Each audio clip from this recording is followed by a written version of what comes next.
तो ये है क्वेश्चन नंबर 2 सॉल्व एग्जाम्पल का। A block of mass 5 kg execute simple harmonic motion under the restoring force of a spring.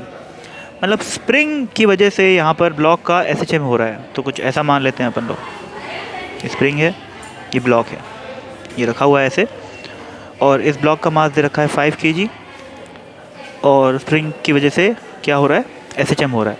आगे, the amplitude and the time period of the motion are 0.1। Amplitude यानी कि ए की value दे रखी है 0.1 metre, ठीक है, और टाइम पीरियड की वैल्यू दे रखी है 3.14 सेकेंड यानी कि पाई सेकेंड, ठीक।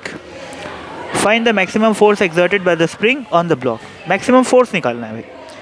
तो सोचो, टाइम पीरियड दिया हुआ है इफेक्टिवली, टाइम पीरियड दिया हुआ है, तो मैं क्या कर सकता हूँ, टाइम पीरियड होता क्या है, 2π√m/k होता है, और ये अपने को पाई दिया हुआ है, पाई से पाई कट गया, स्क्वायर कर दो क्या आ जाएगा, 4m/k = 1। अब मास दिया हुआ है तो k की वैल्यू भी निकल जाएगी, तो k की वैल्यू क्या हो गई, 4 times of m। Unit same नहीं है भाई, है ना, यूनिट्स यहाँ पर दिखाई नहीं दे रही है, मास और k की यूनिट्स कैसे सेम हो सकती है, तो वो यूनिट्स हैं अंदर में लिखी हुई पर वो दिख नहीं रही है, तो उसको छोड़ो।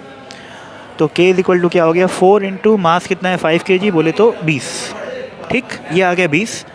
अब मैक्सिमम फोर्स क्या होता है भाई, F max = k into amplitude. Displacement maximum कितना हो सकता है, x, तो मैक्सिमम फोर्स कितना हो जाएगा, k इंटू एक्स। मतलब डिस्प्लेसमेंट x है तो फोर्स कितना होता है स्प्रिंग का, k इंटू एक्स होता है ना। तो मैक्सिमम डिस्प्लेसमेंट a है तो मैक्सिमम फोर्स क्या हो जाएगा, k इंटू ए, जो कि एक्सट्रीम पोजीशन पे होता है। तो k which is 20 into a which is 0.1, तो यहाँ पर आ गया 0.1 यानी कि 2 Newton is the maximum force.